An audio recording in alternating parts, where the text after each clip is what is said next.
The family barbecue was supposed to be a celebration of Dad's recent retirement from his accounting firm. Instead, it became the moment my carefully constructed cover began unraveling in ways I never anticipated. I'd been working undercover for the Treasury Department's Financial Crimes Enforcement Network for 3 years. The assignment required complete compartmentalization, even from family. My cover identity as a freelance graphic designer explained my flexible schedule and modest lifestyle, while my real work involved infiltrating sophisticated money laundering operations that threatened national security. The portfolio Dad mentioned wasn't just my investment account. Those stocks were part of a complex federal asset protection program, carefully structured to maintain my cover while ensuring government resources remained secure. Each transaction was monitored by Treasury systems, each movement tracked by federal algorithms designed to detect unusual activity. "Sarah, you should thank your old man," Dad continued, raising his beer to scattered applause from aunts and uncles gathered around the patio table. "I saved you from yourself. Young people don't understand long-term financial planning." Mom beamed at his financial wisdom. "Your father liquidated everything yesterday. We're booking that European cruise we've always dreamed about." My younger brother Jake nodded approvingly. "About time someone made smart decisions with that money. Sarah's always been too conservative with investments." I kept my expression neutral, years of undercover training suppressing any visible reaction. "How exactly did you access the account?" "Found your laptop open last week," Dad explained casually. "Password was still saved. Took me 5 minutes to transfer everything to our family vacation fund." He seemed genuinely proud of his initiative. Uncle Robert, Dad's younger brother who'd struggled with gambling debts for decades, clapped Dad's shoulder enthusiastically. "Smart thinking, Tom. Family money should benefit the whole family. Especially since Sarah's never contributed much anyway," added my cousin Michelle, Dad's sister's daughter who'd recently moved back home after her third business venture failed. "Living that bohemian artist lifestyle while the rest of us work real jobs." The casual dismissal stung, though not for reasons they understood. My bohemian lifestyle involved 18-hour surveillance operations and months-long deep cover assignments infiltrating criminal organizations. The modest apartment and second-hand car were carefully maintained props, essential for maintaining credibility with targets who'd instantly spot federal agent markers. "The timing worked out perfectly," Mom continued cheerfully. "We leave for Barcelona next week. 3 weeks touring Spain, France, and Italy. Your father deserves this after 40 years of client service." Aunt Patricia, Mom's sister who'd always resented our family's modest financial success, smiled with satisfaction. Finally, some recognition that family resources should be shared equitably. Sarah's been hoarding money while her parents struggled. The accusation was absurd. My parents lived comfortably on Dad's accounting income and Mom's part-time library work. But family dynamics had never been based on objective reality. "What kind of stocks were they anyway?" Jake asked with mild curiosity. "Your portfolio always seemed pretty boring whenever I glimpsed your statements." "Mixed portfolio," I answered truthfully. "Some government securities, some defense contractors. Nothing exciting." What I didn't mention was that those boring stocks were specifically selected federal instruments designed to maintain my cover while protecting classified asset structures. The defense contractor shares were connected to companies I'd investigated for potential sanctions violations. The government securities were part of a complex web designed to ensure my financial profile matched my cover identity's risk tolerance. "Government stuff?" Dad laughed dismissively. "No wonder your returns were so mediocre. I moved everything into real investments, cruise line stocks, hospitality sector futures. Things that'll actually grow." The irony was staggering. Dad had liquidated carefully structured federal assets to invest in precisely the kind of volatile tourism stocks that my unit had flagged for suspicious trading patterns. "Dad," I said carefully, "those transactions might trigger some automatic reviews. Government securities have specific reporting requirements." "Don't lecture me about finance, sweetheart," Dad replied with condescending patience. "I've been managing money since before you were born. A few government bonds won't cause problems." Uncle Robert raised his beer again. To Tom for finally teaching his daughter about real investment strategy. The family cheered enthusiastically. I smiled and nodded, calculating how quickly Treasury's automated monitoring systems would flag the unauthorized transactions. The sophisticated algorithms monitoring my account would have triggered multiple alerts within hours of Dad's activity. "Sarah, you're being awfully quiet," Mom observed with slight concern. "Aren't you excited about the family vacation? We'll send pictures from every stop." "I'm sure you will," I replied evenly. What Mom didn't understand was that my calm reaction wasn't resignation. It was professional assessment. Years of undercover work had taught me to compartmentalize emotional responses while evaluating tactical situations. The federal protection protocols surrounding my assets weren't suggestions. They were legal requirements backed by criminal penalties. "Maybe this will teach you about family priorities," Michelle added smugly. "Success should benefit everyone, not just the person who earned it." Jake nodded agreement. "Exactly. Family first, individual ambitions second." The philosophical irony was profound. My individual ambitions involved protecting national financial security from international criminal organizations. My current assignment targeted money laundering networks that had moved over $2 billion in illegal proceeds through seemingly legitimate investment structures. "When do you leave for Barcelona?" I asked conversationally. "Flight departs next Tuesday," Dad announced proudly. "First-class tickets, thanks to your conservative investment strategy finally paying off." The timeline was significant. Treasury's investigation protocols typically initiated within 72 hours of detecting unauthorized access to protected accounts.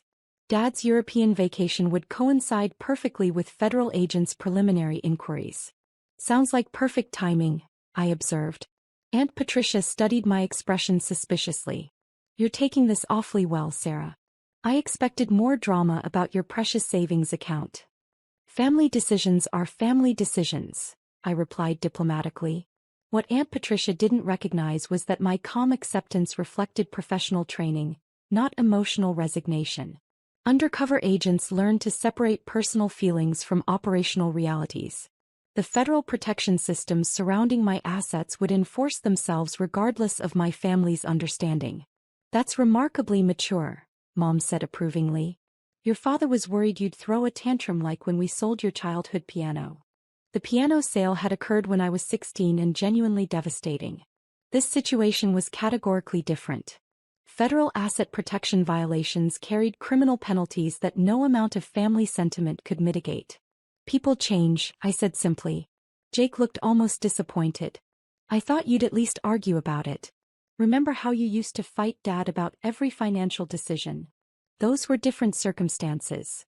Different because teenage arguments about allowances and college funds didn't involve federal crimes. Different because my current calm wasn't acceptance. It was professional detachment while federal protection systems activated automatically. "Well, I'm relieved," Dad declared. "Family harmony is worth more than investment returns anyway." Uncle Robert, already working on his fourth beer, became philosophical. "Money's just paper anyway. Experiences matter more than bank balances." The sentiment would have been touching if not for the federal investigation that was undoubtedly already underway. Treasury's Financial Crimes Enforcement Network didn't share Uncle Robert's casual attitude toward unauthorized asset transfers. "Speaking of experiences," Mom continued enthusiastically, "we're thinking about extending the trip.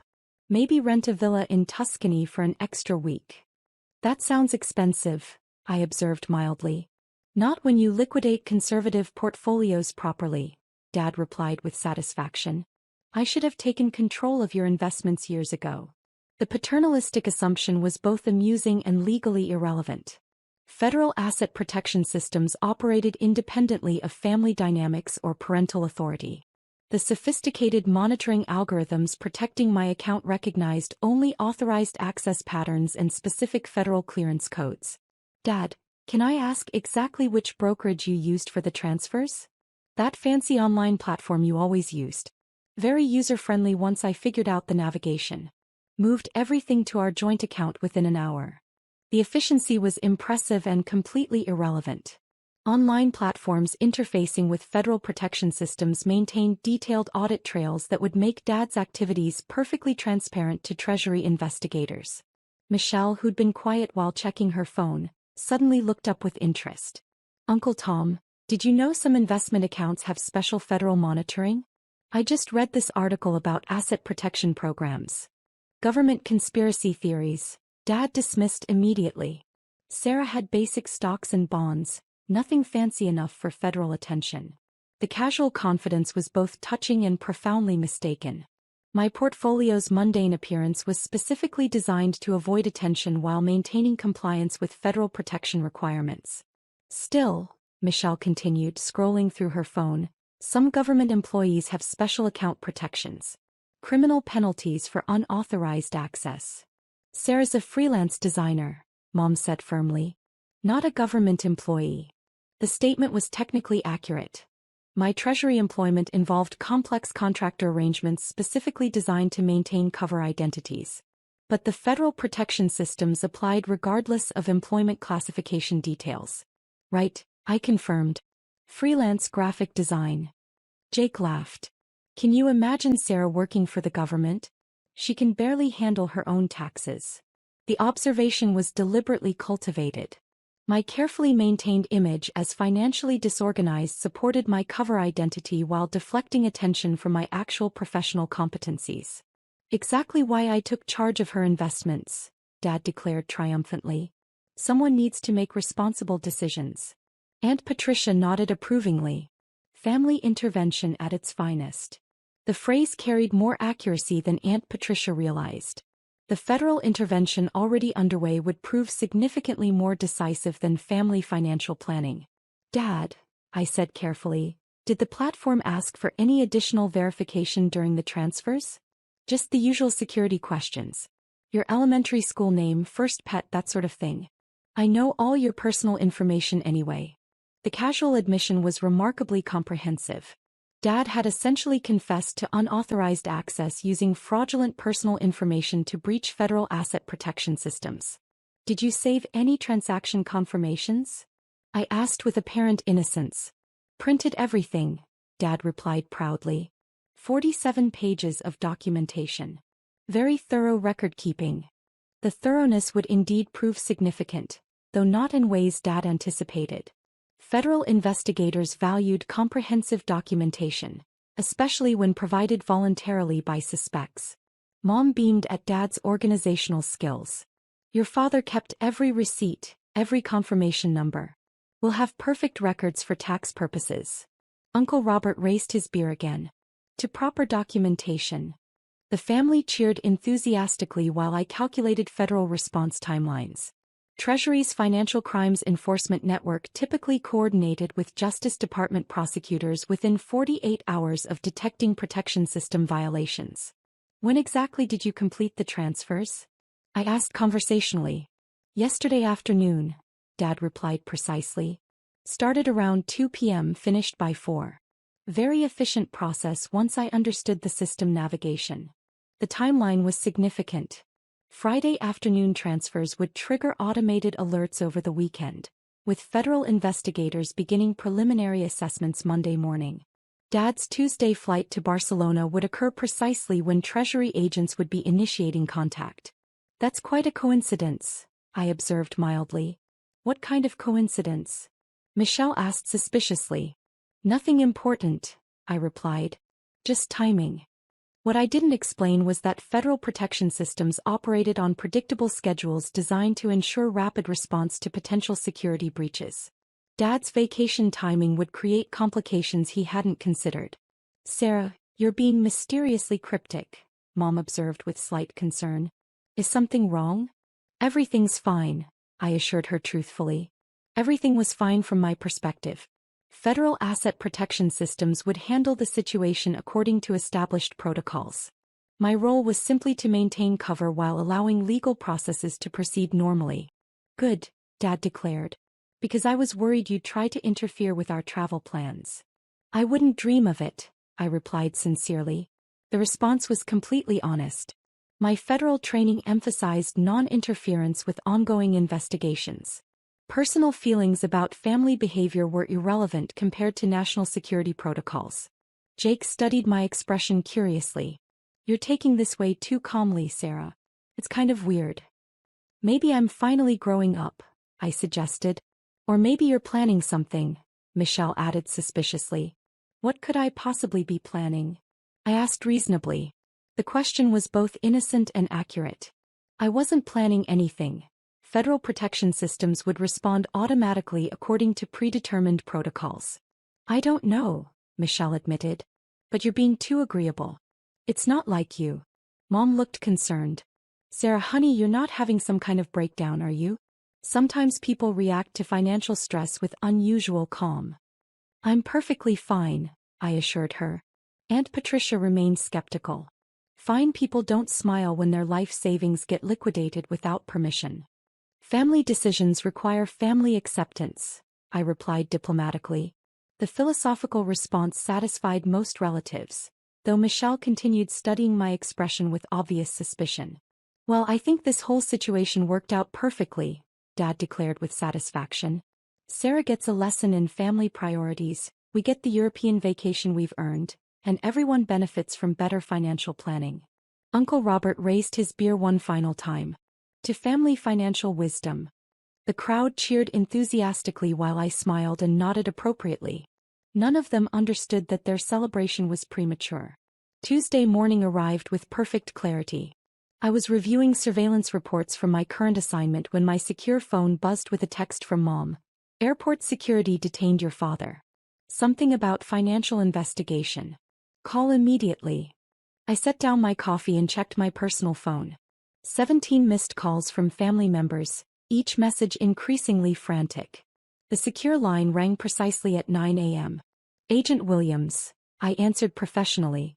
This is Deputy Director Harrison, Treasury Financial Crimes Enforcement Network. We need to discuss the unauthorized access to your protected account. Sir, I've been expecting this call. Your father and 3 family members are currently being detained by airport security. Customs flagged their departure as part of our ongoing investigation into asset protection violations. Understood. What's the current status? Federal prosecutors are reviewing charges related to identity theft, computer fraud, and violations of federal asset protection statutes. We're looking at potential penalties ranging from 5 to 20 years per violation. I see. Agent Williams, this is your family. Do you want to pursue full prosecution? The question hung in the air while I considered 3 years of careful undercover work, months of dangerous assignments, and a lifetime of family dismissal. Deputy Director, my personal feelings don't override national security protocols.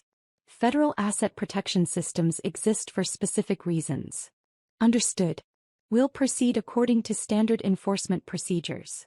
Thank you, sir. I disconnected the secure line and immediately called Mom. Sarah, she answered frantically. Thank God. Your father's been arrested. Airport security, federal agents, they're saying something about computer crimes and asset protection violations. Where are you now? Homeland Security Detention Facility near the airport. They won't let us see Tom. They keep asking about your investment account and whether we knew it was protected by federal law. Mom, I need you to listen very carefully. Call Attorney General Patricia Morrison's office immediately. Tell them you need federal criminal defense representation for asset protection violations. Sarah, we can't afford. Mom, this isn't about affordability. This is about federal crimes with mandatory minimum sentences. What are you talking about? Tom just transferred money from your investment account. No, Mom. Dad accessed federal assets without authorization using fraudulent personal information. Those are felony violations of multiple federal statutes. But you're just a graphic designer. How could your accounts be federal assets? The moment of truth arrived with crystalline clarity. Mom, I'm a Treasury Department agent working undercover for the Financial Crimes Enforcement Network. Those weren't my personal investments. They were protected federal assets maintaining my cover identity. Silence stretched across the phone line. You're what? I've been working undercover for 3 years infiltrating money laundering operations. The portfolio Dad liquidated was part of a federal asset protection program designed to maintain my cover while preventing security breaches. Oh my God. Mom, Dad didn't just steal from me. He violated federal asset protection systems monitored by Treasury Department algorithms. The criminal penalties are severe. Sarah, we didn't know. We never would have. I understand. But federal protection systems don't recognize family exceptions. Unauthorized access is unauthorized access regardless of relationships or intentions. What happens now? Federal prosecutors will review the evidence and determine appropriate charges. Given the documentation Dad maintained and the voluntary admission of using fraudulent personal information, the case is straightforward. Can you help him? Can't you explain that this was a misunderstanding? Mom, I'm an undercover federal agent whose cover identity was potentially compromised by Dad's actions. My personal feelings don't override national security protocols. But he's your father. And I'm a Treasury Department agent sworn to protect federal assets from unauthorized access. Those obligations don't have family exceptions. Mom began crying softly. What should we do? Call the attorney I mentioned. Cooperate fully with federal investigators. Hope that Dad's lack of criminal intent influences the prosecutor's charging decisions. Sarah, please. Mom, I love you. I love Dad. But I can't interfere with a federal investigation that threatens national security operations. Your own family, Sarah? Mom, Dad liquidated federal assets to fund a European vacation. Those assets were protecting operations that safeguard national financial security from international criminal organizations. This isn't about family, it's about federal law. The line went quiet except for Mom's gentle crying. I'll call the attorney, she said finally. That's the smartest decision right now. Sarah. Yes. Are you really a federal agent? His mom. I've been protecting our financial system from international criminal organizations while maintaining a cover identity as a freelance graphic designer. Why didn't you tell us? Because undercover operations require complete compartmentalization. Even from family. We're so proud of you. The statement nearly broke my professional composure. Thank you, Mom. And we're so sorry about your father's actions. I know. But federal law doesn't recognize family apologies. Dad committed serious crimes regardless of his intentions. I understand. Mom, I need to go. Federal investigators will want to interview me about potential cover compromise. Call the attorney immediately. We will. I love you all. But this situation is beyond family solutions now. I disconnected and immediately called Deputy Director Harrison. Agent Williams reporting. Status update, Agent Williams? Cover identity potentially compromised. Family members now aware of federal employment. Requesting reassignment to non-undercover operations. Understood. We'll begin extraction protocols immediately. Thank you, sir. Agent Williams, for what it's worth, you handled this situation with exemplary professionalism. Just following protocols, sir. Most agents would have found family situations more challenging to navigate. Federal law doesn't have family exceptions, sir. Indeed it doesn't. Report to headquarters tomorrow for debriefing and reassignment consultation. Yes, sir. I set down the secure phone and looked around my carefully maintained cover apartment. 3 years of props, 3 years of cultivated mediocrity, 3 years of family dismissal while protecting national security. Dad would likely face federal prosecution for computer fraud, identity theft, and asset protection violations. The comprehensive documentation he'd proudly maintained would serve as evidence of his criminal intent. The family vacation fund built from liquidated federal assets would be seized as proceeds of criminal activity. Mom's pride in my actual career felt hollow compared to the federal charges Dad would face. Uncle Robert's philosophy about money being just paper would be tested by mandatory minimum sentencing guidelines. Michelle's suspicious nature had been vindicated in ways she never anticipated. But federal asset protection systems had operated exactly as designed. National security protocols had been maintained. International criminal organizations remained unaware of Treasury Department operations. The family barbecue had indeed been a celebration, just not the kind Dad had planned. Justice carried no obligation to accommodate family sentiment. Federal law remained indifferent to emotional appeals. And Treasury Department agents followed protocols regardless of personal cost. Dad had learned about real investment strategy after all. The lesson's price would be measured in years rather than dollars.